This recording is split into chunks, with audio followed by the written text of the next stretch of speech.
No, he just wanted to kick you in the balls. No, but for a Diamond Dallas Page, and all I said was, man. But that's the point. He was going to kick you in the balls regardless. So he said, yes.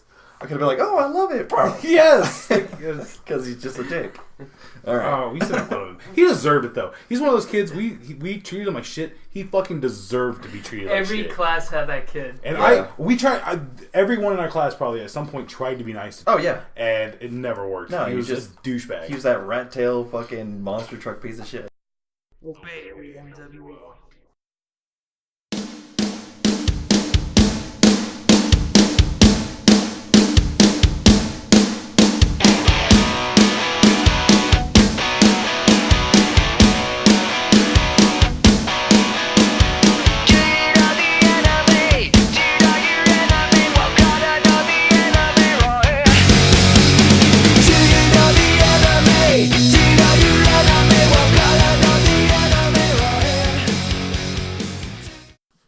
Welcome everyone, this is Abel Loza, and joining me as always are my co-hosts and co-conspirator CJ.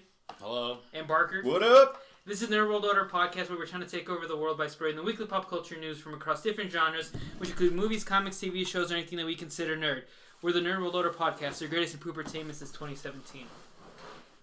So I'm not dead. I know in the last show, and we were just talking about it before the show, that I was taking an MRI, not dead. I should have gone to the chiropractor before. Fucking cracked my shit right up, man. Felt great. This show is dedicated to Dr. Wynn and the chiropractic team staff, and the what's the word I'm looking for? Like, what's the fancy word for job? What's a $10 word for profession? Profession. There you go. $5 word. The whole chiropractic profession. I love you guys. Well, I would be interested just to see who. Like, do you think chiropractors are quacks? That's where that conversation veered. Dude, I thought they were quacks too, and then I got my shit popped, and... Yeah.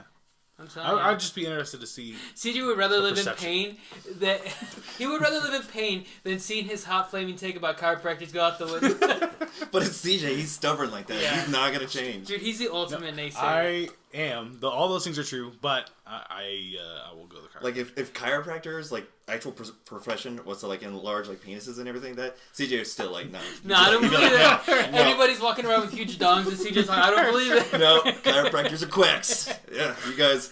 You flock of sheep over there, yeah. Just to follow everybody. Sheeple. You sheeple and your massive dogs. I don't know. Keep your massive dogs away from me. The government's tracking you now.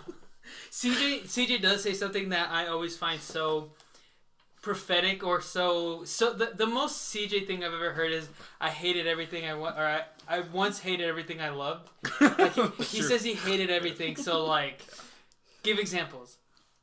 Slipknot, Atreyu, most bands, actually. Hold on. Shows, The Office, fucking hated The Office, love The Office. No, this is the best. Probably chiropractic. Like, I post this all the time, and it's fucking amazing.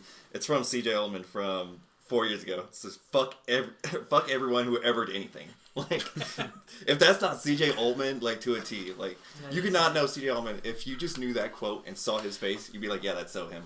When people ask me, like... Nobody's ever asked me, but if somebody were to ever ask me, what's your favorite CJ story? My favorite CJ story is we went to a Hot Topic one time in Manhattan when we lived there, and they had a CD selection. We're aging ourselves, CDs, and back in my day, we had these things. But he went through every single one of them, and mind you, a lot of these are repeats, right? Because you go to, like, the Atreyu section, there's like 5 of the same album. You go to the Slipknot, whatever. He went through every single one and was like, everyone he liked, he'd, like, give it the metal horns. And mind you, it's not like one, and then it's like three Slipknot ones. It's every single one. And then he flipped through, like, Five Finger Death Punch, and he's like, every single one, like, flip them off. And I'm like, and I'm just staring at CJ like... God damn, CJ. That's pretty funny. Okay, we need to stop. This can't be a CJ episode. Like, yeah, sure it can. This be a CJ episode, poll question. Which reminds me, the poll questions we did last week, totally didn't post them because we had way too much content, and I didn't want to overload people with content because we had the bracket, we had the show, we have this show coming out, so I figured, like, that's going to be sensory overload. So. Yeah, everybody got a double dip for this week for the shows, you know. Well, because they didn't get a dip of the... You're welcome. Bitches. Are you welcome? Full question. But yeah, no. Now we're moving on. Now it was my turn to buy the beer. Where did I put it? I know I brought it down here. Oh, it's behind the thing, isn't it? Yep. I was actually me and Dustin were talking the other day, or somebody, I don't remember. It was you, I think. But he was like, he has all sorts of friends or whatever, and I'm like, with the sole exception of Abel Loza, I told him that everyone I've ever met since high school, I start out hating them, and they have to do something to get out of that. Like I don't know, I'm fucked up. I don't know why that is. Yeah. Even the Leota people. I know everyone in the other, so it doesn't count. It's a terrible way to go through life. Side note, I do not recommend it. I don't know if you saw that text. Abel texted us, and he's just like, "Hey guys, I have dizziness, and I'm feeling really bad and everything. Can we redo the show? How about tomorrow?" And I was like, "Yeah, I'm free. I have a tomorrow and everything." CJ is the keynote speaker of the annual Bub Play convention, and you agreed with it. I was like, "Yes, yeah, that's fine. Thank you." Alrighty, the beer for this episode is Bulldog. It's a oatmeal stout, dark oatmeal stout with notes of chocolate and coffee, which add to the complex flavor of this beer. This is out of McPherson, Kansas. Dude, this can's a wrapper. That's dope. Yeah, and I got this. I got this for two reasons, because I did like that. It's a wraparound can, so they just slapped the label on it, which shows that it's homemade. It's from McPherson. We're from Kansas, if you guys haven't figured out, because we do have listeners from quite a few places. And the other thing is, you guys know what today is besides April Fool's Day in Kansas? Today's the first day you can buy full-strength beer at the grocery store. So Jasmine sent me to go buy some lettuce for dinner, some of that bag salad or whatever. Yeah. And I'm like, oh, I don't have to stop by Discount Liquor. Let me see what they have here. And I was even going to get some generic macro brew beer just to celebrate the occasion. But they actually have microbrews, and this is from McPherson, which is better. I didn't know that. Where'd you go? Just Dylan's. Dylan's East, and they had it. So I figured we'd bring in us being out of the beer dark ages and celebrate with some brewskis from Dylan's. Yeah. Plus, I like oatmeal. Hell yeah. Oh, wow. That's really good. That's really good. Yeah, nice. We got one. Well done, sir. Yeah, that's great. I usually don't, and I don't like oatmeal stouts. I don't like dark beers, but I mean, this one's really good. This is pretty good. And it's Kansas bred, so... Wow, I'm really surprised in a bunch of ways. That's cool. We're really underrated in the beer community. I was about to say, yeah, I feel like there's always good beers around I feel like it's warranted, though. We got Kansas goes to GABF, the Great American Beer Festival, every year, and at least 3 or 4 breweries get, bronze or silver medals. I don't think we've got a gold medal yet, but, we know what we're doing, okay? I don't know. There's only, a few... I'll say this: there's not many Kansas brews that I like, but the ones I like, I really like them. Mm-hmm. So that's cool. The only oatmeal stout that I could think that I like better, I can't remember, but the only beer I had at Flat Mountain was the oatmeal so far, and I really like that one. I don't know if you've had it or not. Yeah. Yeah, I like that. Have you had it yet? Mm. It's good. You didn't like Buffalo Sweat from Tallgrass? I haven't had it. I don't like Buffalo Sweat. Really? Oh. I like. And that's an oatmeal stout. How about Booty Sweat? Remember from Tropic Thunder? Yeah, I probably would. What's that one? What's Free State Golden? I think is it called. Yeah. Anything Free State, I like. Anything Free State. I don't know. I shouldn't. Such a good beer. I shouldn't. They're at the ones that I've had. Yeah. The ones that I've had. They're Copperhead Pale Ale and I didn't like Copperhead. And then their oatmeal stout's really good too. So. You know what is one beer that it was tough to get through because all I tasted was pine. You probably know what it is, but it's a microbrew. Obviously, it comes in a green can and it's checkered white and green, and it's Ska Brewing. Their modus operandi. I think it's got 3 guys with suits. Yeah. Yep. Dude, that is so hoppy and so minty that I was drinking it. That sounds good to me though. Minty? Not me. I like mint. It's an IPA, so. Yeah, you don't like mint though, right? I'm okay with mint, but that was overpowering to That sounds good. The max. So, for me, I mean, some people they're so obviously in business, so there's a market for it, So. Yeah, well, that's the thing about microbrews. It's gonna be niche, it's not gonna be for everyone. Yeah. That's what the microbrews are for. And even then, I don't. When you go but more so. When you guys go to Buffalo Wild Wings or wherever to go eat at a restaurant, you guys want a beer. What is the microbrew you guys get? Blue Moon. Coors Light. Yeah. Oh, does Blue Moon I could count? still do Coors Light, but I don't know if I could do Bud Light, man. Bud Light to me tastes like garbage. I got over Bud Light after high school. Yeah. Honestly. Yeah. Which just sounds terrible. Ah, man. Whatever. Statute of limitations is up. I don't give a fuck. Poll question. Is the statute of limitations up? Poll question. we didn't have any poll questions because I think I said it live on the show that I didn't want to do sensory overload with a bunch of poll questions and stuff. So I did put the question of the show, which was, are you invested in the Fantastic Four in the MCU? We have 2 polls, one on Facebook, one on Twitter. On Facebook, 54% said no, they're not invested, and 46% said yes, they are invested. On Twitter, I feel like they will if they get the right director. That's what I'm saying. On Twitter, 50-50. No. You have to build that stock. That's what I'm saying. That's the point I was trying to make. The stock is nothing right now. You have to build it. You have to give them a movie. There wasn't any slap behind Iron Man. That's the case that we were making. I agree, but like where I'm at is I don't care if they do or not. Like they could totally not make Fantastic Four, and I'd be just fine. If they prove me wrong, it's all the better. And the Marvel Universe is better for it. But right now, if you ask me right now, you took my poll? No, I don't give a fuck. You could not have them. I hope Kevin Feige listens to this and can backtrack when you are No. I'm not saying it won't be good. That's not you guys. I don't know if you're just misunderstanding me. He just wants to plop his balls right on your chin. No, they can. I'm not saying it's going to be bad or that I won't watch it if it comes out. What I'm saying is, if you ask me whether or not I want them in the universe, I would tell you no, because the stock right now is not. I want him in there. I want him in there for excitement because I want something. I would rather have the Fantastic Four than the Eternals, which is supposed to come out here in 2 years or whatever. But my question was why? Why the Fantastic Four? What reason would you have to even like them? Why would you have any reason to like the Eternals? You've never heard of the Eternals. I don't. Yeah. At least you've heard of the Fantastic Four. And there's a bad taste in your mouth from the other movies, which is what I get it. But I think you have to leave that in the past. You have to. It's not that's the MCU is gonna wash their hands from that and be like, you know what, we did shit with the Guardians of the Galaxy. You don't think we can deal with fucking Fantastic Four? I'm not saying they can't. They probably can, but we'll see. I don't know. Okay. Who do you want first, the X-Men or Fantastic Four? Fantastic Four. What do you think? Because I think X-Men is too much at once. Yeah, I probably agree with that. I want to say Fantastic Four because we haven't seen that, and I think everyone's gonna make that gold standard of Hugh Jackman. And if it doesn't turn out great, then we've been overloaded with X-Men though too much. I think you do have to give it a break. I mean, there's a movie they haven't released through Fox that's supposed to come out in 2 months or whatever. So you gotta let it rest a little bit. Yeah, I think so too.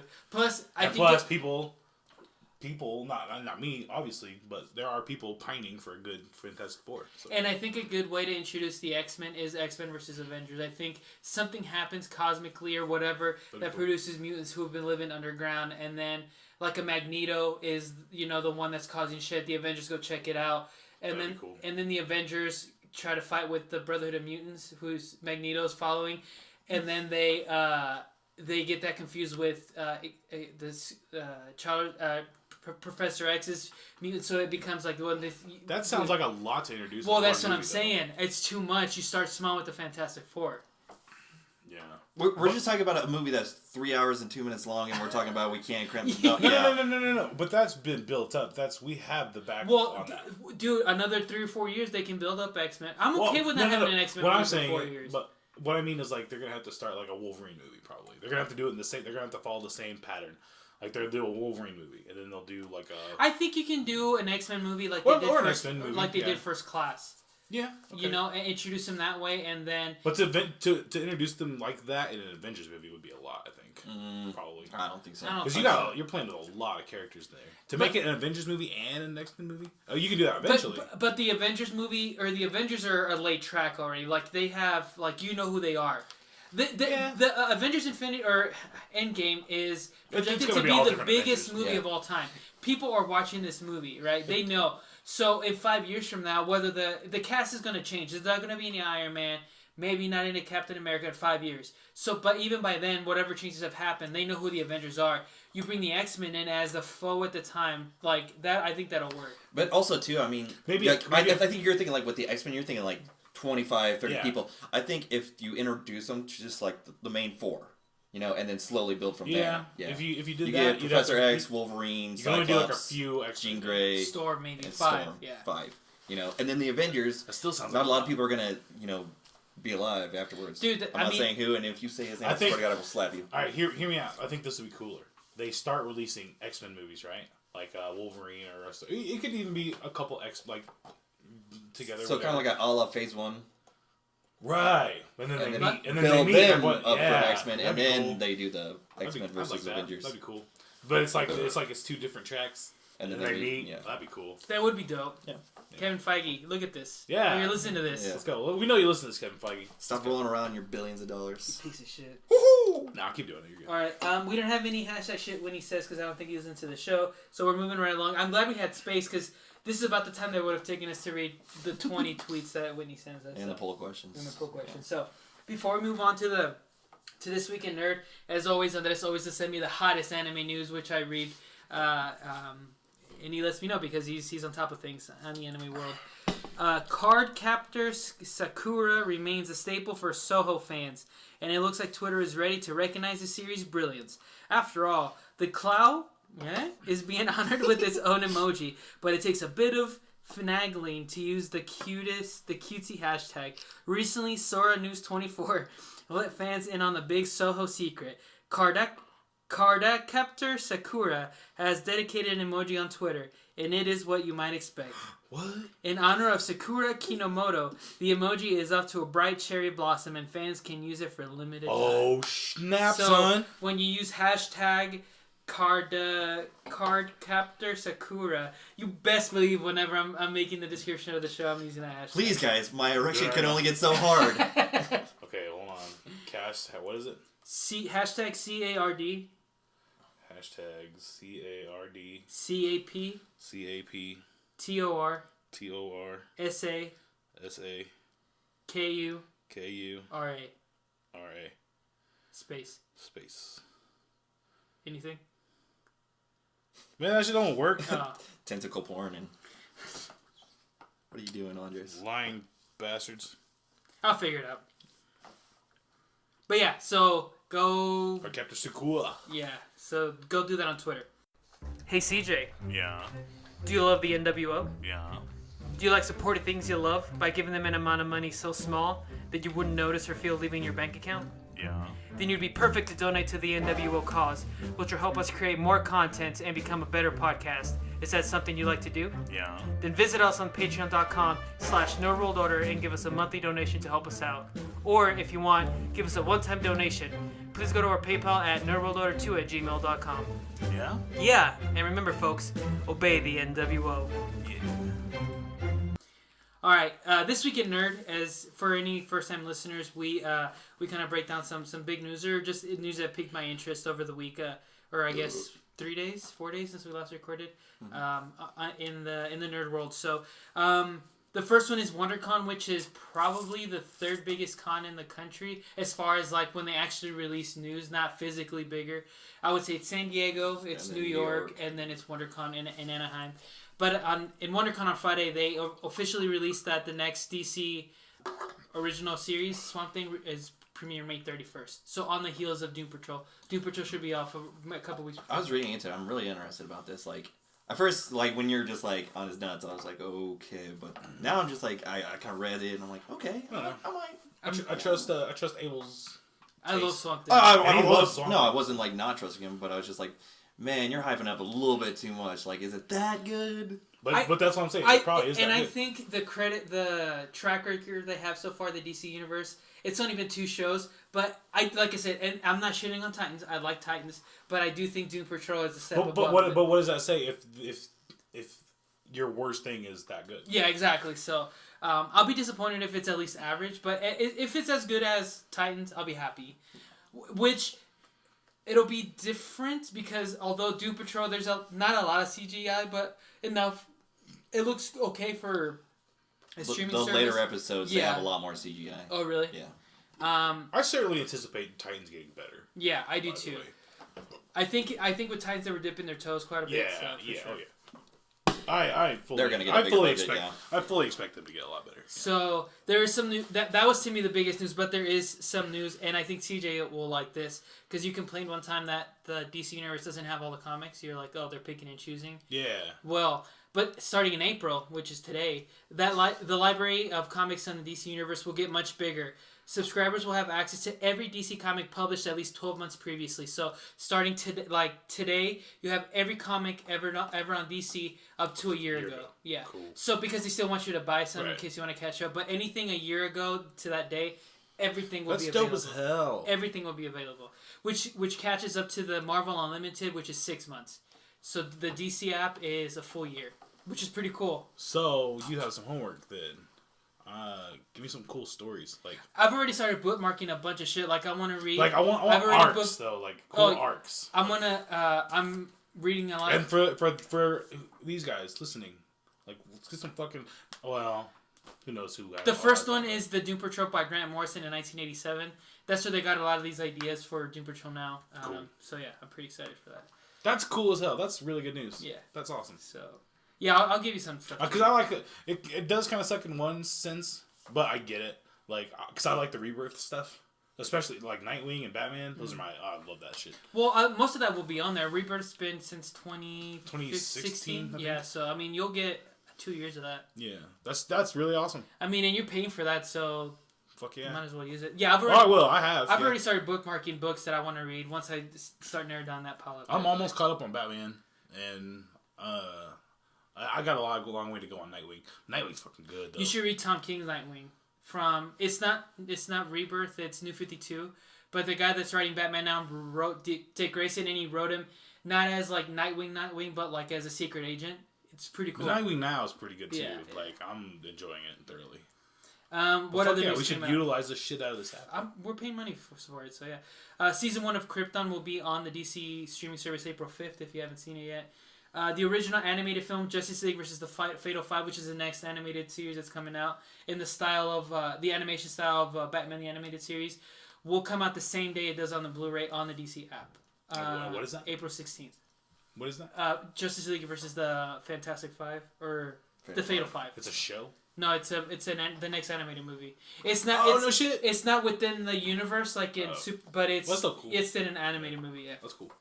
What is the next universe movie? Hush. What the fuck is that? It's we were talking about the other day. Yeah, it's Batman Hush. Basically, long story short, one of Batman's old childhood friends comes back to be a bad guy. Okay, cool. So it's pretty cool. Yeah. And then Titan Season 2 will premiere this fall in 2019.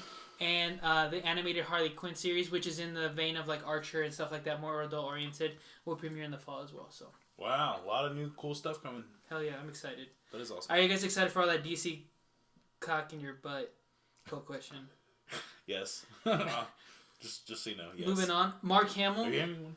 Yeah, Mark Hamill. We all know him as Luke Skywalker, and the voice of Joker will get a new iconic voice to character to voice. He's also a cock knocker, okay? Oh yeah, you're right, cock knocker and James Bob Strike Back. But he will be the voice of Chucky in the movie that's coming out this year. So that's cool. Yeah, that's pretty cool. It sucks that it took him this long in his career to finally start getting roles, but he was always like pigeonholed as Luke Skywalker. We don't want to hire Luke Skywalker, and it only took him until about like 5 years ago where he got consistent roles in different things. He did get the animated voice in Batman the Animated Series, but that was more behind the... Because you got a lot of voice acting work. But that's good stuff, though. It is good stuff, but I mean, it's nothing like... And then also, like in the animated, he does the Trickster too, right? He does the Trickster. Yeah. And he does... in the old Flash TV show, he did the Trickster too. It's funny because there's one movie, I can't remember what it was, but the Joker and the Trickster...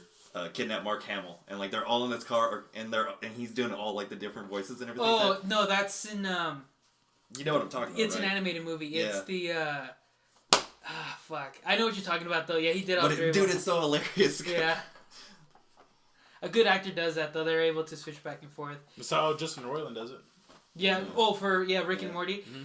Did you guys ever see the behind the scenes where he actually got drunk one time? Yeah. Yeah. Huh. That was. I haven't seen that. It's on YouTube. Just he's like, I'm gonna take another shot of tequila, and they're like, no, don't take another shot. He's like, take another shot. And then he just at one point he just says fuck like for like a good like 20 seconds. Nice. Morty, we gotta get out of here, Morty. I saw a great tattoo. It was like, it was Rick and Morty. Oh no, it's Morty. We're in a tattoo, Morty. I was like, that's pretty good. That's dope.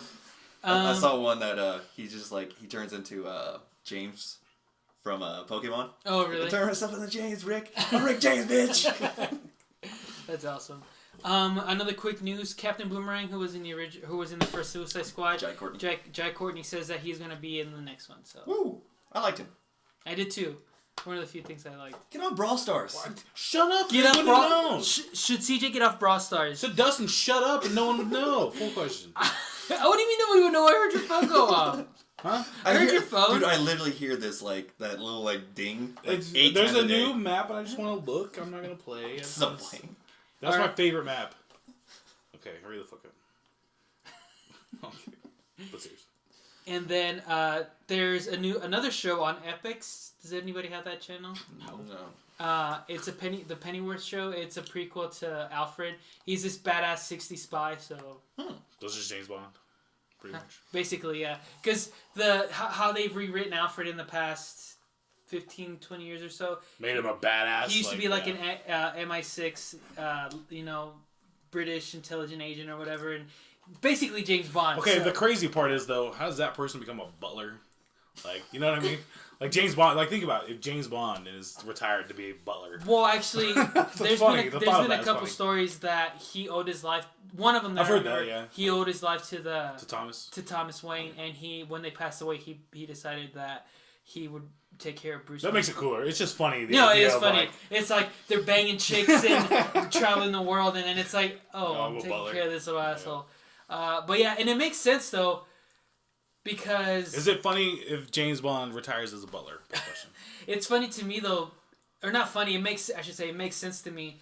Because who else is able to stitch up Batman? Who's able to put stuff back where it belongs? You know what I mean? The backstory makes sense when you... Because he fits all of that. Like, and, like, they have stories where Alfred is a badass. Like, he whoops some asses. Like, it's pretty cool, honestly. Yeah. Alfred's dope. Alfred is dope. That's probably a good show. That'll probably be a good show. You know what? Who do they have playing Alfred? Some guy. I don't know. I don't know. I was just wondering if it was somebody cool. Like, and the trailer was only 17 seconds long, and he's like basically like, "Oi, I'm Alfred." If it was like Jason Statham, though, that'd be cool. Wow, that was a horrible representation of Alfred Pennyworth. Was that the best representation of Alfred Pennyworth you've ever heard? It sounds like Popeye and an Irish leprechaun had a baby, and it's you. And it's Abel. Yeah. I was trying to do my Cockney. Yeah, Abel is the least Irish person in this room. The size of a tangerine. That's not bad. God, man. That was horrible. Bad. You know, I got some decent accents. The British accent is the one that's always eluded me. Like, I can't do that one. I don't want to try. I'll embarrass myself. But if it was like Jason Statham, that'd be cool. I'd go out of my way to watch He has a major Cockney accent. Yeah, that'd be awesome, right? Yeah. He'd be an awesome Alfred. Yeah. Just saying. Oi, Batman. It's a bulldog, isn't it? Yeah, it is. It is a bulldog. Yeah, I can do a great British accent, according to you guys, anyway. Be a cat. No, what is... Oh. You're not going to drink all that, are you? Dude, that is good. I forgot about that, yeah. Yeah, good. And last, before we get into Batman Precariousness, we do have some Florida news. Drink the whole thing. That's what it was. We do have some Florida news. Florida man accused of attacking mother when she wouldn't dress as mannequin. What the fuck? So... In honor, damn it, I shouldn't have broken that was a perfect joke. But in honor of Batman's birthday, we revisited The Dark Knight Returns last week, air quotes, and then this week we are going to celebrate his birthday even further by doing Batman Precariousness. Well, this is his real celebration, right? Yeah, this is the real celebration. Batman turned 80 years old on Saturday. March 30th? It's like a couple days ago we had the cake and whatever, but this is the sleepover. This is the after party. Yeah, this is like the sleepover you had with all your friends and stuff. This is where it goes down, you're right. Yeah. And then so they released Detective Comics 80 years ago. He turns 80 years old. 1,000 issues of Detective Comics. That's funny though, because like I was thinking about that 1,000 years. That would have been great for 100, but they just wasted it on 80. Now they got to do like 100 or 1,000, whatever, when he turns 100. Oh yeah, but that's 20 years from now. So I know, it's just funny. By then it'll be like issue 1,500 or whatever. But yeah, no. So we decided that we're gonna play Precariousness, and longtime listeners know about this game. We've played Marvel Precariousness before, where Barker beats CJ. Whip that ass. We played Predator. In case you don't know, that CJ doesn't say every fucking. Yeah, right. That was an ass whooping. CJ played Whitney in Predator Precariousness. That was fucking Chuck Norris versus Papa Smurf, is what that was. You only won by like 2 points or whatever. Shut up, Abel. God. Was that Chuck Norris versus Papa Smurf? Poll question. And there's one more we've played. We're on this DC. one. DC, and Andres beat you in DC. Yeah. So I'm the only one that hasn't played yet, and I feel like if you look around, like I think I like Batman a little bit. Yeah. I knew you wanted to play. So CJ decided that he was gonna take one for the team, and he's gonna be the executive producer. Even though I would have won. Let's all agree to that right now. No. Dude, you're 1 for 2. Yeah, well. He's betting 500. That's good. No, I've lost 2. And won 1. So I lost my roll. Oh, you're betting. I'm betting 333. Yeah. That's not bad. That's pretty good though. That's an all-star season. That's pretty good. Yeah. Right. But yeah. So Dustin's batting 1,000 though. Yeah. So I'm betting nothing. So Andres is batting 1,000. No, he's not. Yeah, he is because he. Yeah. No, you've been the only. Consistent in all right. 3. Yeah, I'm the only one not betting 1,000. Whitney's betting 0. So because of why? Because I won. I beat his ass. Oh my god, it was awesome. But yeah, there's a blood stain on the floor. Yeah, I haven't been able to take it out. Okay, we need to stop feeding this ego. It's getting really in here. We need to deflate it a little bit. Nah, fuck that. But so me and Barker are gonna play Precariousness, and in case you guys haven't listened to a Precariousness show before, what it is, first round is you're gonna have to refresh my memory, so you can take over. So basically, we got 10 trivia questions. The first 1 through 5 are 1 point, 2 points apiece. 6 through 9 are 3 points, and 10, which you'll basically be guessing, is 5 points. So, and then we have a round called Fight, in which there'll be 3 open-ended questions that there's no wrong answer, but it'll be based on your ability to argue your point. And then one final precariousness question, which you can bet all your points, or none of your points, or how many of your points you want. And that will, after that, we will determine the winner. I haven't really thought of if we have a tie, so don't tie. Okay. So, you just have to fight to the death, I think, probably. Which won't be visual. We could just do it from the Dark Knight and just break we have pool sticks. Just break the pool stick, and then there's a job opening. Tryouts. Yeah, there's tryouts. There's only one open position now. Which won't be great for podcasting, but it will be great for me. Yeah, we'll videotape it. Yeah. So yeah, let Precariousness begin. Oh no! Oh, sorry, we fucked up. We need something to write on. You needed I want you guys to write your answers. There's pins and stuff over there. Okay, so I want you guys to write your answers, and after you both stop writing, say your answers out loud.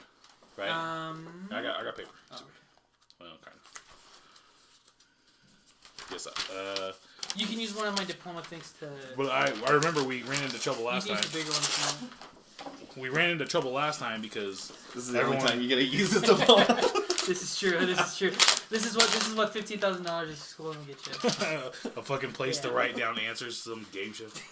Do a podcast that only 20 people listen to. Shut up, Dustin. It's a little bit more than that. Okay. Is everyone ready for Batman Precariousness? Yeah. Dun dun dun. Okay. Yes. Oh wait, hold on. I gotta do something. I got a text. Everybody gets 2, so here's yours. If you haven't. Actually, I have to find something real quick. Okay, time out from the game. Here. Okay, Dustin is done wiping his vagina. So no, I'm like that kid that is just on road trips. It's like no, my first in. So you can. That's just did you go to the bathroom before we left? Yes. I don't have to pee, and it's just halfway through the trip, I gotta pee. Fuck. Piss your pants. I'm not peeing my pants. No, he's pissed my seat, motherfucker. All right, everybody ready? Yep. Crack your necks. Go down, Kool-Aid Man. Oh no. Okay. So 10 trivia questions. Number 1. Thomas Wayne, Bruce Wayne's philanthropic father, had a successful career in what profession? Was it A, a medical doctor, B, a lawyer, C, a therapist, or D, a judge? Write your answers, then have you written it? Mm-hmm. Shout it out loud. A is correct. So keep track of the points. Sorry. You both get 2 points. Good job. These get harder. That was the easiest of the questions. Okay. You have to set a baseline. Number 2. Bruce Wayne's beloved butler, Alfred Pennyworth, has been at Bruce's side since Bruce was a very young boy. So at some point in all that time, surely you've learned the butler's full proper name. What is it? Is it Alfred Thurgood Crafts Pennyworth? B. Alfred Theodore Croft Pennyworth? C. Alfred Thaddeus Crane Pennyworth? Or D. Steve? Maybe it's Steve.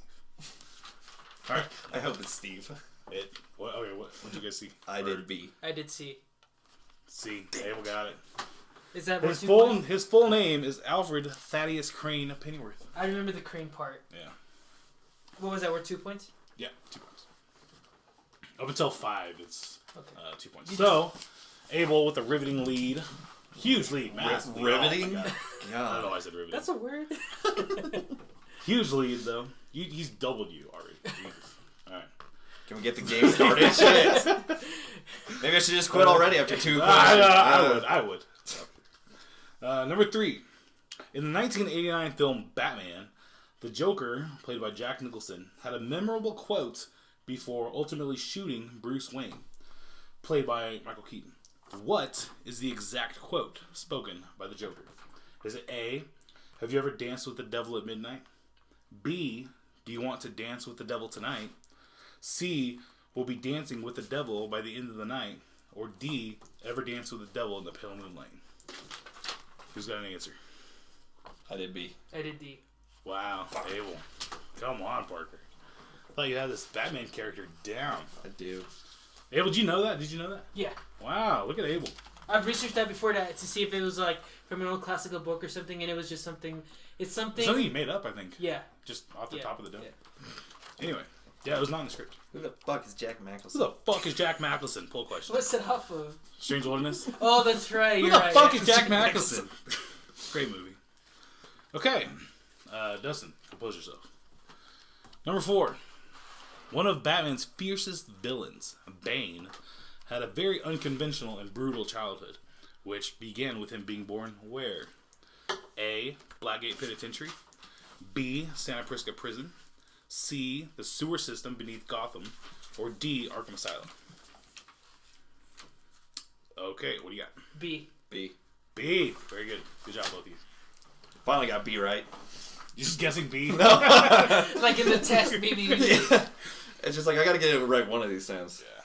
Good job, guys. Okay. That was 2 points again, right? Yeah. So this is the last 2-pointer. Okay. Go. This is the last of the easy, quote-unquote, questions. Batman has had several love interests throughout his 80 years, but has a child with only one of them. Who is Damian Wayne's mother? Is it A, Selena Kyle, B, Vicky Vale, C, Julia Pennyworth, or D, Talia al Ghul? You know what? I'm giving you credit. These are pretty good questions. I know, I'm awesome. Okay. So, what do you got? D. D. D. Very good. Good job, guys. I knew Parker was going to know that one. Yeah, I figured. I also thought that Abel was gonna know that. 6 You're a good adversary for right now. for right now. Abel is 5 for 5. Good job, Ace. It's 6 to 10. Dustin's getting pretty much a blowout. Pretty much. Oh my god. Dude, I'm gonna New England Patriots on Abel's fucking ass. Okay. What was it? 28-3. 28-3. Yeah. Okay, so the next 4 questions are worth 3 points. And they start to ramp up a little, just a little. Batman's famous sidekick persona, Robin, has been passed down by several different characters over the years. And so not including the We Are Robin movement, in which average citizens across Gotham took up the Boy Wonder's mantle, how many characters have donned the symbolic R? Is it A, 4, B, 7, C, 5, or D, 6? Alright, who wants to go first? I'm counting. Oh, sorry. Yeah, take a minute. Think about it. Abel will edit this out to make it seem like you guys are super fast thinkers. Yeah. But you're not. You're drinking my beer. Oh, god damn. Ew, it's got penis all over it. What's your favorite? It's my favorite. No, Abel actually did a really good job on the beer. It was really good. I feel like this is a trick question. Because it's going to be like, Bane won't timer out for the... No trick questions. Well, I mean, it's not an obvious answer. But it's not a trick. These are all full Robins, and I will give you guys a hint. I am not only counting the ones in the continuity. So yeah, okay, I figured. Okay, I have my best guess. So okay, so to refresh, A was 4, B was 7, C was 5, and D was 6. So I'm gonna go with D. D. D, you're both incorrect. It is 7. 7 is B. Can you name them off? I can. Dick Grayson, Tim Drake, Jason Todd, Carrie Kelly, Stephanie Brown. There's another one. There's another guy. Anyway, Duke Arthur. Duke Arthur. I forgot about Duke Arthur. Who's the other one? Oh, god damn it. It's right there. It's fine. It's 7. I'll take your word for it. Yeah, it is 7. Anyway. Okay. It's the girl. It's the one that Stephanie's in love with. No, that's 10. There's another one. We'll figure it out. But yeah, there's 7. Yeah, Duke Arthur is the newest one. Yeah, he wears the helmet. Yeah. Yeah, he's a badass dude, actually. He's an African American character. Yeah, he's fucking cool. So anyway, good job. Well, you got it wrong, but you know what I mean. No, it's cool that you thought about it and actually had answers. Okay, so number 7. After Batman's back is broken by Bane in Nightfall, the Batman's title and responsibilities are taken up by Jean-Paul Valley, who is better known by what name? Is it A, Raptor, B, Talon, C, Azrael, or D, Acheron? Alright, who's got it? C. C, very good. 3 points? Yep. I figured you guys probably knew that. 9 to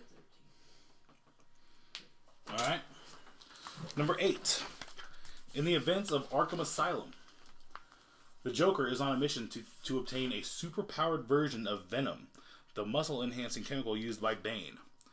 In the game, this is known as what? Is it A, Poison X, B, Titan, C, Monster, or D, Venom X? Repeat those again for me, please. A, Poison X, B, Titan, C, Monster, or D, Venom X? The one game I haven't played. Wow, it's a great game. No, I have played. What I was trying to say is like 10 years. Oh, it's been a minute. Oh, I know.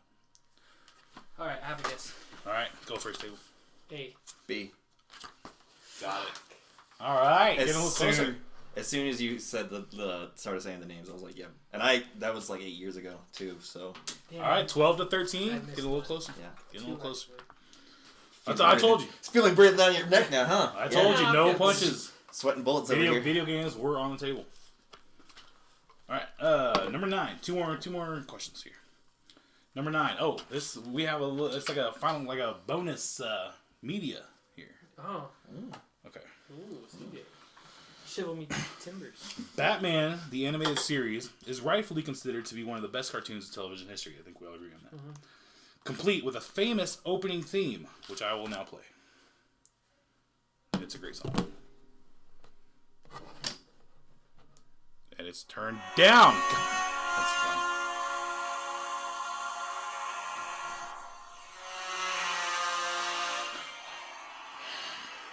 What? Don't look. God damn it. No, hope you guys can see it. No, I didn't see it.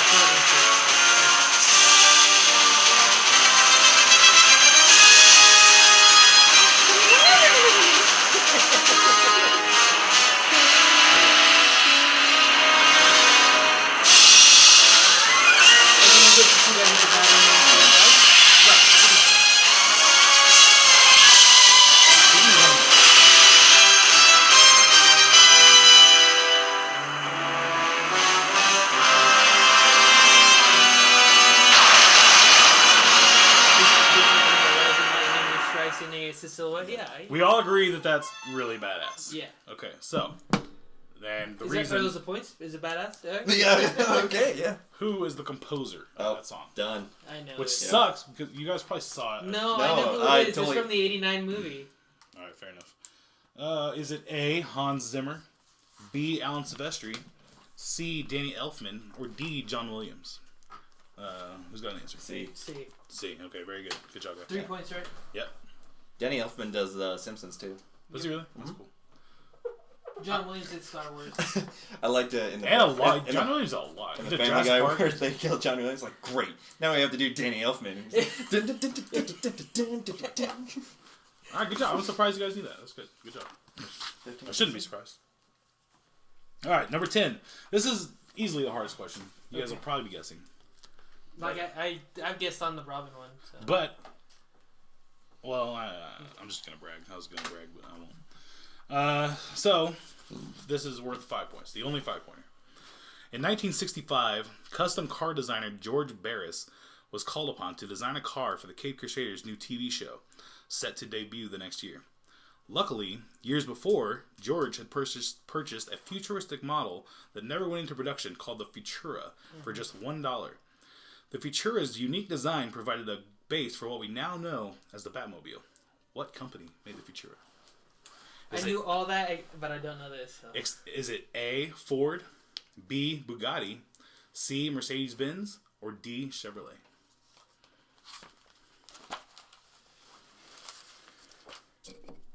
That is my beer again. Stay away from Keep my it over beer. That's there. the way to kill attention, CJ. All right, mine's the good one over here. I forget which option this was, so I'm just gonna say the answer. What You I want me to think read it them? is. No, it's fine. I think it's Benz is C, right? Yes. That's my guess. A B. Ooh, we both wrong. What is It it? was Ford. Of course. Ford. For Futura. Yeah. Fucking. That is right. God God damn it. God damn you, that's right. alliteration. Yeah. Fucking. Fuck. Bitches. Yeah. And that's funny because I got so cocky on the inside because when you started all that, I thought you were going to ask me what was the name of the model. And I know it was a Futura, but I didn't know what the make was, so I'm like, fuck. Good call on that. All right, Yeah. all right. At the end of round one, I'm up by 1. 60 It's a good tight Yeah. race. I like this. This is good. So it will make your answers in this next part very important. So I gave the guys it's been now 48 hours Yeah, about 2 days. Yeah. to go over these answers, and they're, like I said, it's 3 open-ended questions. They're gonna argue their point. There's no right or wrong answer. They're gonna argue their point, and so each question, the points can only go to one of the players, and we'll see where we're at the end of 3 questions. And like I said, they had time to review these. So, question number 1, excluding the Joker, who is Batman's best villain? And who wants to go first? You can go down since you're down a point. So. All right. I'm gonna say Two-Face. In that,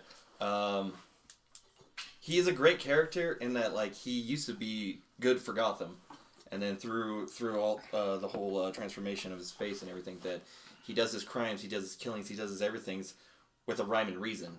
It's not like the Joker who just does it just for fun. He doesn't do it like the Riddler, to try to, make it a game. Like, he actually has a reason to do this, and just to have that moral compass still in him, even through all the insanity that he does and all the crime that he does. In my opinion, I think that's why he's probably the second best villain.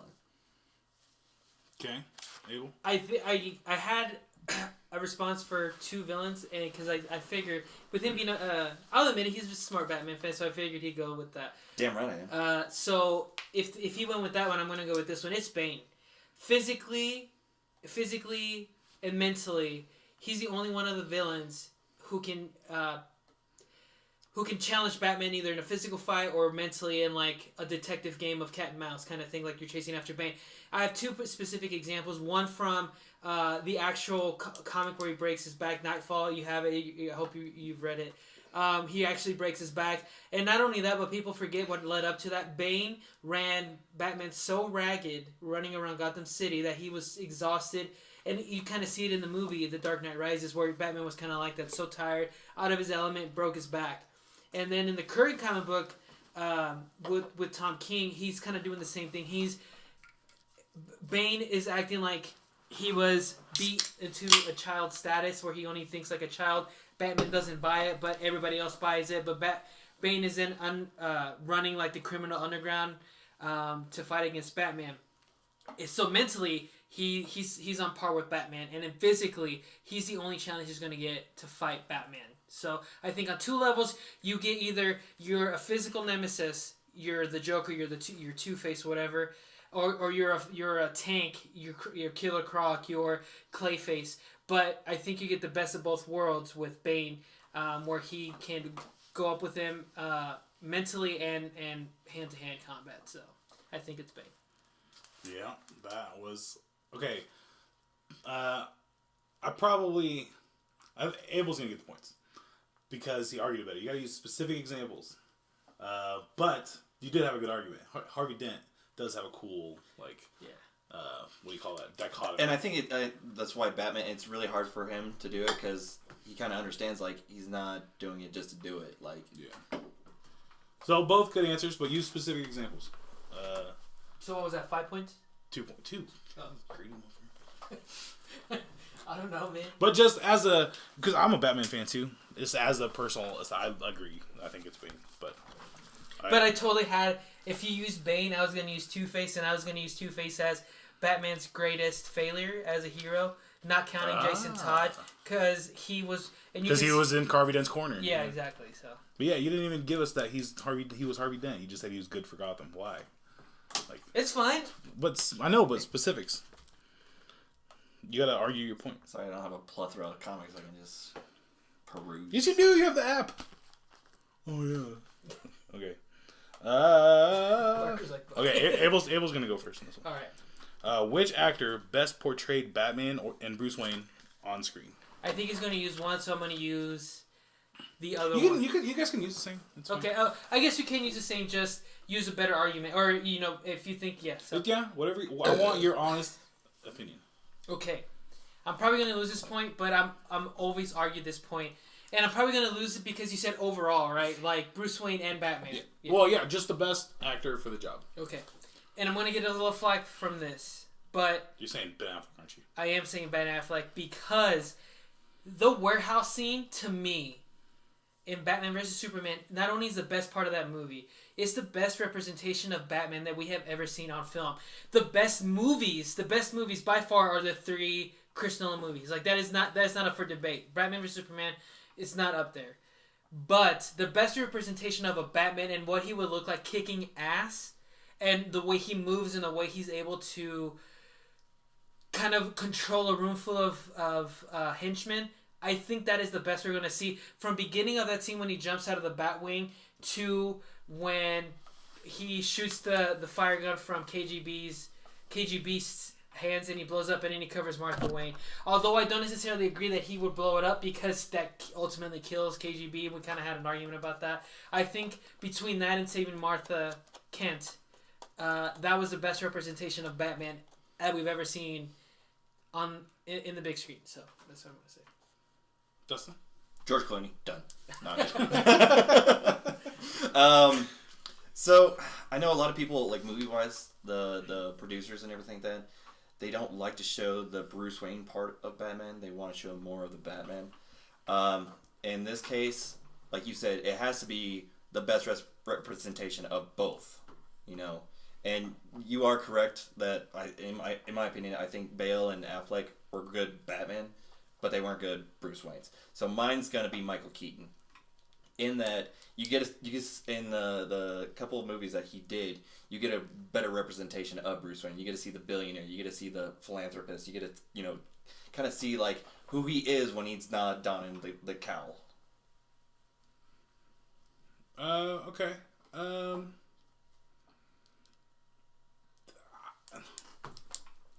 I like your argument. It's a good argument. Whether or not I disagree, the thing is, it's like 5 minutes of like the whole thing. I don't know. But yeah, it does get it. Okay. Michael Keaton was a really good Bruce Wayne, actually, and he kind of set the standard. I think, like. I don't know. And the thing about him is, he had the same treatment that Heath Ledger had once upon a time. Yeah. Where people were like, "What the fuck is the guy from Multiplicity and Mr. Mom? What the fuck is he doing playing Batman?" And for the time, knocked out of the park. So yeah, for sure. Yeah, I think he set a good standard. So that's a good example. But like I said, like with everybody else, it was just Batman. You didn't really get to see the Bruce Wayne side, and I think you want to get crazy. Let's get crazy. Yeah. Personally, for me, is Christian Bale. Well, and that's the easy answer. But he was an awesome Bruce Wayne too. I think he was a good Bruce Wayne. Ultimately, I think his Batman is limited with. You think? I don't. I think so. Disagree. I think he's the best Batman and the best Bruce Wayne. No. That's just me. I'm not playing. Yeah. That's just me. All right. Score 18-17. So after 2. 18-17. Yes, thank you. That's a good year. So, Was it really? A lot of racist white dudes. Not a good year for me. A good year for you guys, probably. good year for me. Not really proud of that. Blonde hair, blue eyes. Number 3 is what character that has portrayed Robin is your favorite and why? And let the guys use you can use their time after being Robin too to factor into that. So So go ahead. You go back to you. Whoever wants to. My opinion, I think, has to be Jason Todd. In that, just growing up on the streets and everything that stealing, and Batman takes him in and kind of molds him into one of the best Robins. And he's even said it, that Jason Todd was one of the best Robins he ever had. And to then finally, figure out, how corrupt Gotham is and just all the bullshit that goes behind, the PD and the government and everything, that it kind of twists him, and so he becomes, Red Hood, and kind of does good, but also evil too. But when he does evil, it's kind of for a good reason. So in my opinion, it's Jason Todd. Okay, Abel. Mine is, and this is based off of what we talked about last week, and also, although they're not great sequels, they are sequels to that story. And you said any Robin, right? Mm-hmm. And my ultimate basis for picking this Robin is, out of all the Robins, I think this Robin is the most loyal out of all of them. Especially when you read Dark Knight 3, she is ride or die for Batman. Fuck everybody else. And you've seen all the other Robins kind of either flake out or kind of burn out of being Robin. Carrie Kelly is all about being Robin at all times. And then you see that in the Dark Knight. She goes out of nowhere to go help Batman. And by the end, that I feel that personal relationship there that he had with her. I'm not here to say it was a better bond than what he had with Robin or in the death of Jason Todd really did hit him. But to me, the best Robin, as far as the sidekick to Batman, is the one that is there from thick till thin. And to be fair, we don't get to see the end of that. Maybe she gets burned out too. But from what we've read, she's ride or die. And in Dark Knight 3, she actually donned the Batman costume herself to kind of get the heat off of Batman for a while. So, and just, it's such an original idea to have, and we've talked about it to death last week, but the original idea to have a woman, or a girl at the time, Robin, and she bought the Robin costume from a 10-cent store or whatever and just donned it. And just the idea that the balls that she had, figuratively, is... The Carrie Kelly literally have balls. And... Then she wasn't the first girl Robin. And to go to the mutant gangs when they were fighting to help Batman and prop him up in his most dire need when he was knocking on death's door.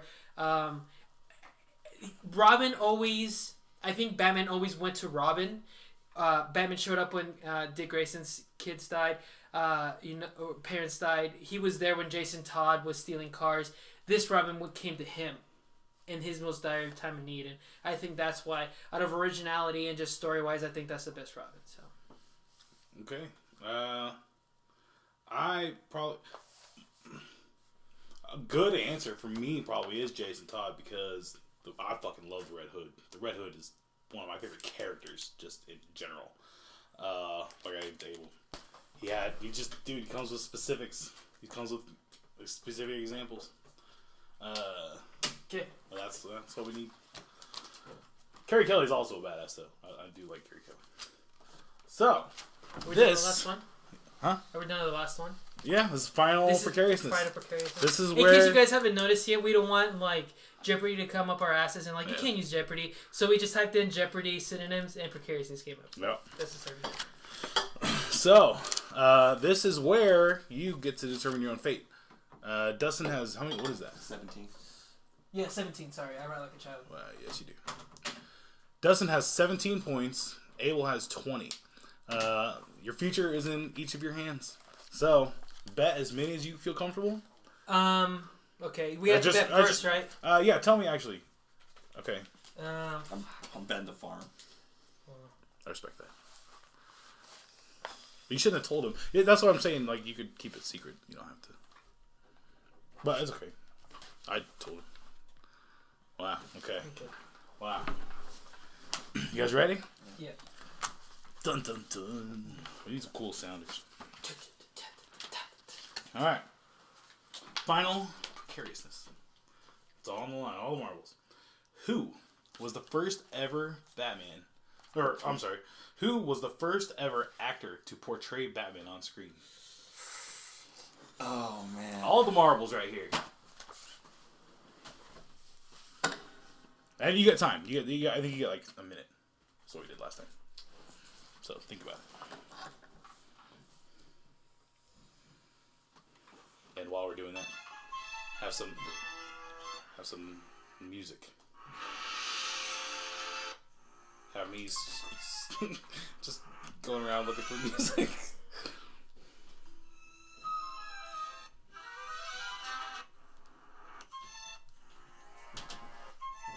God damn it.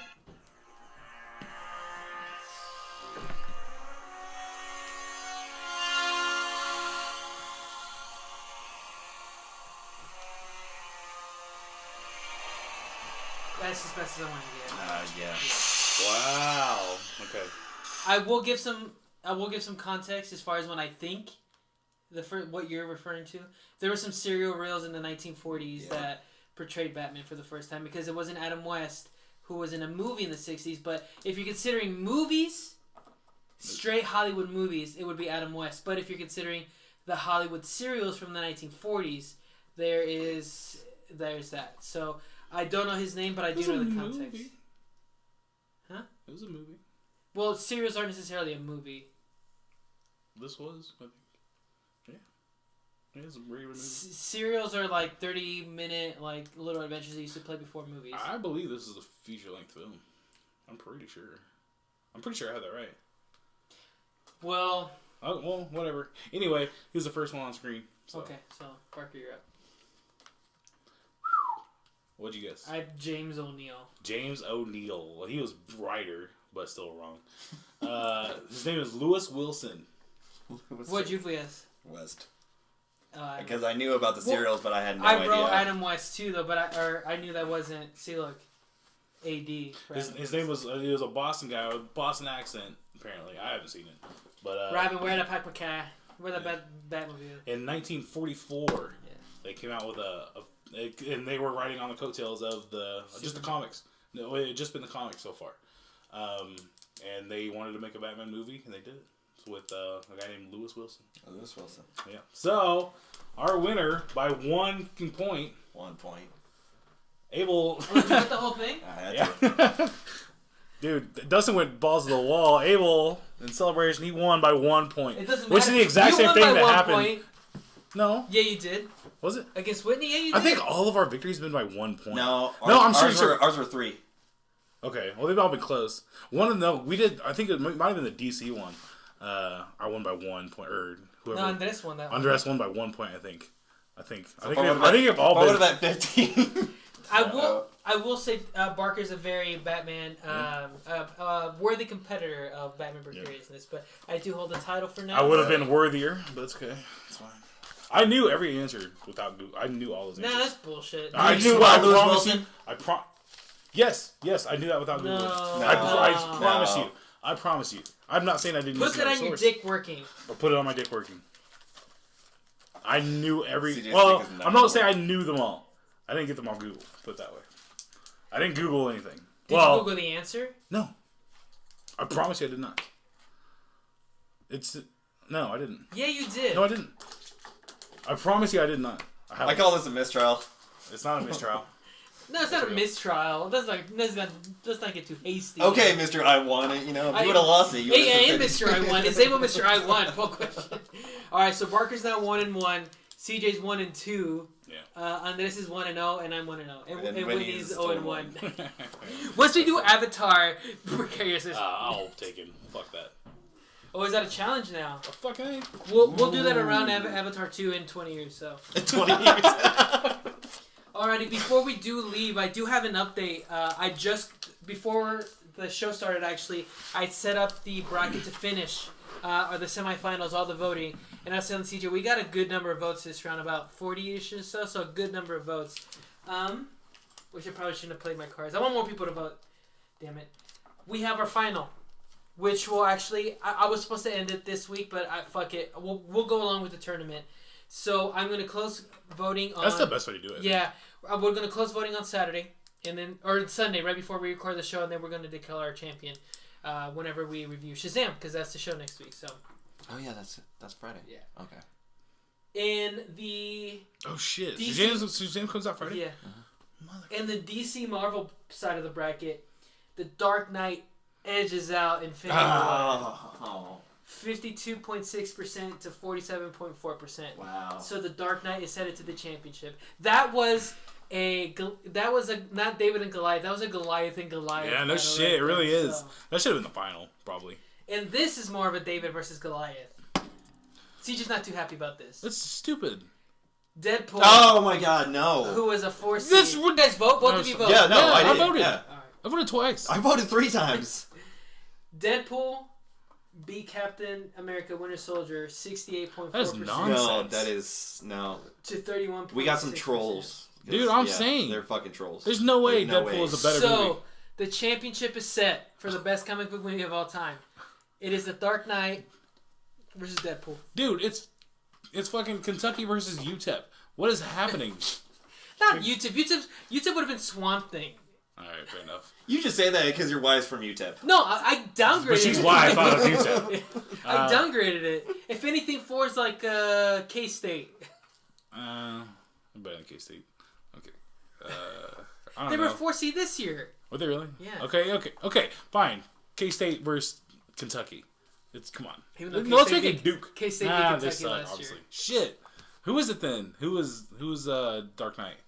It's got Virginia. Sucks. The most winningest college basketball program of all time in North Carolina. Yeah. So it'd have to okay. be North Fine. Carolina The North Carolina. Not this year. versus K-State. K-State. Okay, K-State. I'll take that. So yeah, that is your championship. Which KU had 40-12. Whatever. It doesn't matter. Go vote. The That's ridiculous. polls, the bracket, everything Go will vote be for closed Go vote Sunday for the one right before true the show. best. And then we're going to update it live on the next show, which we'll record on Sunday. And like I said, we're going to talk about Shazam, which I've been looking forward to forever. So Oh yeah. Hell yeah. Should be a good movie. Should be. Well, it's at a 90-something on Rotten Tomatoes. But I like how it's... Yeah. We take it for granted, or take it with a grain of salt is what I'm trying to say. We need to start looking more into the Cine score. Yeah. Because they actually wait till the movie Comes out. Well, not only that, but Rotten Tomatoes is so black or white. Yeah, no, I've actually seen... It's either yes or no. I've seen reviews from Rotten Tomatoes, and it's basically where they compared it was Thor, The Dark World, and I think it was Suicide Squad, and they had the exact same score of a C+, but that same critic gave it a yes and gave no to the Suicide Squad, so that affects your score, because you can give it a C+ at whatever website you're writing at, but at Rotten Tomatoes, ultimately, it's you give it a rotten or a fresh. Yeah. And that's not good. That's how it goes. Yeah. That's not good for anybody. We need some. I honestly just would be happy if Rotten Tomatoes went away. It is a lot of people hang too much on Rotten Tomatoes as far as it kills movies. It does kill movies. Bad. Yeah. And it's bad for the industry. It's bad for the industry, and you can like a bad movie, but Yeah. because Rotten Tomatoes says it's bad, people will not like that fucking movie. So yeah, it's a shame. So from now, you know what? From now on, I'm gonna make a. But if the people who were running Rotten Tomatoes, if they actually loved movies. I wish it was more of a grading scale, like Barker's saying, like CineScore. That is an A through D kind of thing. That's better. That's much better. Yeah, instead of a yes or no, and it goes either towards your rotten or your fresh. So yeah, you know what? I'm gonna make a thing. I am no longer gonna reference the Rotten Tomato score on the show. So we're gonna do the CineScore instead. I like that. So I like that better. So next week's show Shazam. And then, also, I know you haven't watched this, so you don't have to do this, but are you still down to do a Game of Thrones recap after every show? 30 minutes? It doesn't have to be that Sunday. It could be... Oh, dude, that's going to start bumping up into the show. We could do Mondays, though, this show. While Wait, are you talking about, do a different show? Just a 30-minute, Game of Thrones. But its own separate thing? Yeah, yeah. After hours yeah. type of thing? We gotta tell people, spoilers as fuck. Yeah, But yeah, I'm down. Yeah, okay, cool. And then, we still need to talk about what I'm going to call the Talk World Order, that idea that we have. Oh, yeah. So. I'm down as fuck for that. That Yeah. sounds awesome. Yeah. Let's do that. So, but for now, for sure, I'm teasing it out there. We're going to do something Game of Thrones. So, yeah for sure.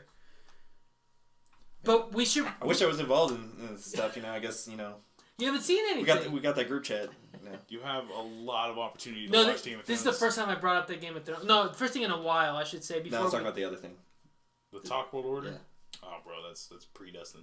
Yeah, that's pre-Dustin, too. This is the first time I mentioned either one of those in, like, a couple months. Fine.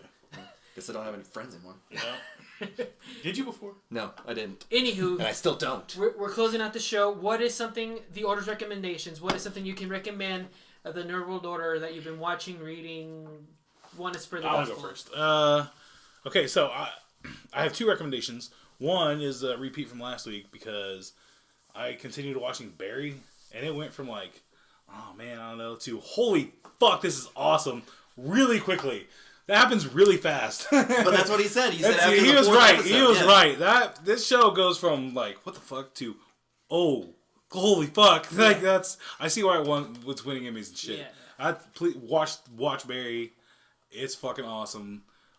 It's a great show. My second though, and one I'm equally excited about is the Borderlands 3 dropped the trailer. Oh my god, I love Borderlands. It's one of the best video game franchises in all video games. I'm so stoked for Borderlands 3. I'm gonna have to get an Xbox One just to play that, and Overwatch 2. But in Red Dead. I've heard things about Red Dead that people didn't. I don't know. We'll see. I really like Red Dead. I haven't finished it yet. I'm about. Oh yeah, you haven't, don't you? Yeah, but the one thing I could see what's tedious to a lot of people, it's micromanaging to. Yeah, I've heard that. Yeah. Like you have to brush your horse, you have to feed your horse, you have to feed yourself, you have to cut your hair. I don't want to live in the wild. You're living West. in the fucking West. I want to shoot people and. Well, which is what the beta online version is now. Like you're just going around like shooting each other. So. I like that. I don't want to live in the Wild West. That sucks. I want to play in it. CJ could barely live right now. I'm struggling right now. Yeah, you live in this huge open world while having to do the story. So it's a lot of gameplay. Yeah, I'm in the wrong era now. I was meant to be able to teleport places and shit. This is I can't do all this walking. Like when I say CJ's a big baby, he is a big baby. Like it's 24/7, like taking care of him. I don't dispute any of that. Right. But I'm really looking forward to Borderlands 3. Check out the trailer. Yeah. I don't have anything to recommend today. I do want to give a shout out to Ricky, DJ Ricky for Saturday. He brought in the hotness, made me some good money. So Ricky, thanks a lot. Big shout out. I am recommending DC 1000, which came out last week. Read that, really good. It's like 10 or 11 different like 8-page stories of Batman. Kevin Smith writes. Tom King, like all these classic like Batman writers write on it, so it's really cool. It's in celebration of Batman. It's an anthology. It is an anthology, kind of a different story. That's cool. So it's not in the continuity. No, you can just pick it up and read it. And it's nice. Yeah. And another one is we went to go see Us on Friday. Jordan Peele's latest movie broke every box office record for an original horror movie. Not counting Halloween or It that already had franchises or were prequels or sequels or reboots. $70 million in the box office, really good. The twist ending at the end. You're what Jordan Peele is doing is M. Night Shyamalan, but better. As far as like you get some twist endings at the end, but it's like, oh yeah, that's cool. I don't think it's as good as Get Out, but that doesn't mean it's bad. It's just not as good as Get Out. But still really fantastic. Lupita Nyong'o, who was in Black Panther and 12 Years a Slave, she's in this. Duke Winston. Yeah, he was in Black Panther too. He was M'Baku. He's in that. M'Baka. Yeah, you know who's in that? Eric from Tim and Eric, or which was the chubby one? Tim Heidecker. They're both Tim Short. No, not the one with the glasses. The blonde hair one. Yeah, that's Tim Heidecker. Tim's in it. From Tim and Eric. That makes me not want to watch it. Yeah, I hate Tim and Eric. He's in it for like 5 minutes. Still, he dies. Okay. Well, can we get the director's cut where he's not? Why didn't we do that? We should probably did it. They're probably friends because Jordan Peele. Dude, I'm telling you, Jordan Peele did a complete He did Mad TV and Key and Peele, and now he's like considered the best horror movie writer since Hitchcock. You know what I mean? Well, so, I don't know about that. I mean, who John else? Carpenter. Oh yeah, John Carpenter. Yeah. We're just gonna throw out Wes Craven. Wes Craven, yeah. Okay, let's just throw suspense, not horror. I mean, I guess. But... Yeah. Okay. I'm not ready. I'm not there yet. Could he be? Since them. since Wes Craven, because they were both about the 90s and 80s. Have you seen anything since then? Yeah, Wan. James Wan? James Wan's pretty. The Conjuring movies and stuff are good, but these Insidious? Insidious is good. Insidious is a better movie than Get Out. I'll say that right now. Because it's not a horror movie. Get Out isn't a horror movie. That's a hot take. That's true. And it is pretty hot takey. Am I wrong? Is it wrong? Insidious is great. Insidious is a better horror movie. Yeah. But a better movie is Get Out. I don't know, man. Anyways, awesome.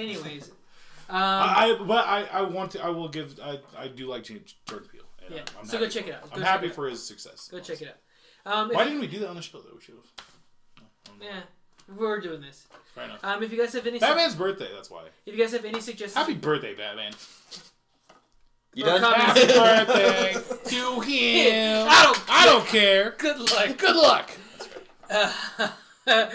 Inside joke. If you guys have any suggestions or comments, let us know on Twitter at NerdWorldOrder1, or you can find us on Facebook, The Nerd World Order. Follow us, comment, vote on our polls, do all that kind of good stuff. You can find the podcast on Spotify, Google Play, Libsyn, iTunes, Stitcher, anywhere you can find podcasts. You can find us on Twitter. At CJMFA. At Saint_Able45. Barker doesn't have a Twitter. Still don't got it. You can find us on Twitter personally. If you prefer to watch or listen to your shit on YouTube, we're on YouTube. Check us out there. I'll put the link in the description. Any donations on Patreon, I still haven't revamped it, but you can still donate. That doesn't mean you can't donate. If you want to do a one-time donation, do it at nerdworldorder2@gmail.com. As always, thanks for listening, commenting. Anything else? I think I'm good. We out. No, go for it. No, we out. Oh, we out. Oh, I thought you said we have. No. I won Batman Precariousness, and don't forget, obey the NWO. Dick. Bye, guys.